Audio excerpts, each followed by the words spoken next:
पड़ल बा चूल्हा चौका नइखे को पाई। उपवास पड़ल बा चूल्हा चौका नइखे को पाई। कैसे करी छठ बता द तू ही छठी माई।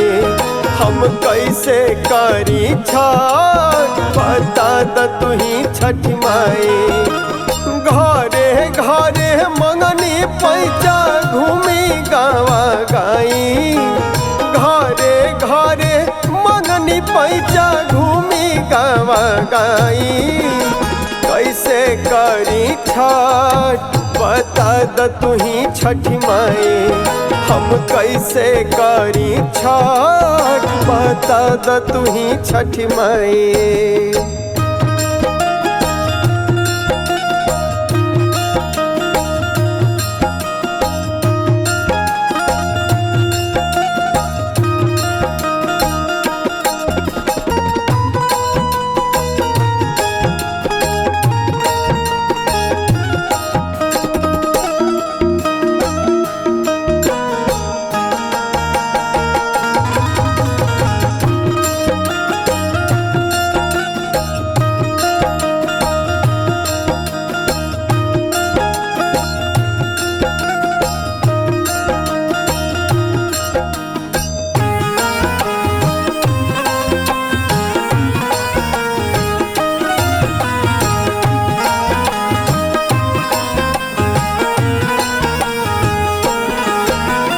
दाना पानी बिन परेशानी मिले ना एको आना।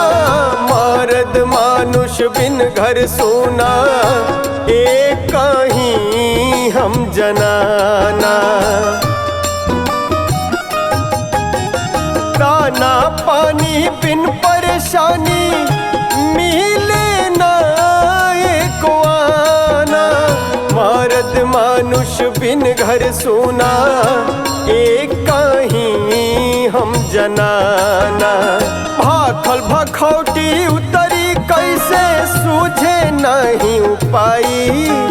भाखल भखौटी उतरी कैसे सूझे नहीं उपाई। कैसे करी छठ बता द तू ही छठी माई। हम कैसे करी छठ बता द तू ही छठी माई।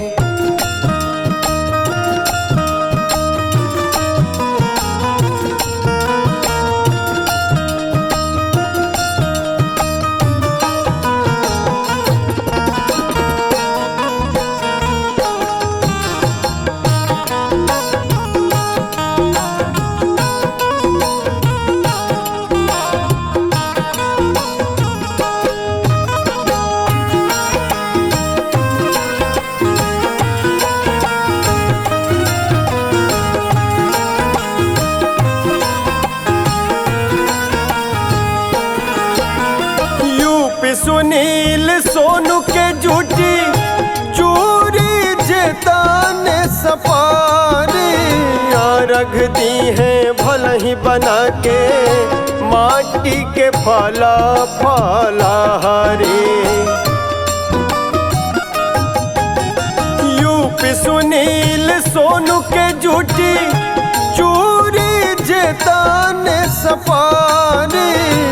रख दी है भल ही बना के माटी के फला फला हरी। स्वीकार तू करी अर्घ दिन के दिल से करब पुजाई।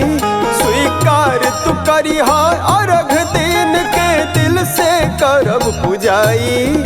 हम असही करब छठ स्वीकार करी ह छठी माई। हम असही करब छठ स्वीकार करी ह छठी माई। हम असही करब छठ स्वीकार करी ह छठी माई। हम असही करब छठ स्वीकार करी ह छठी माई।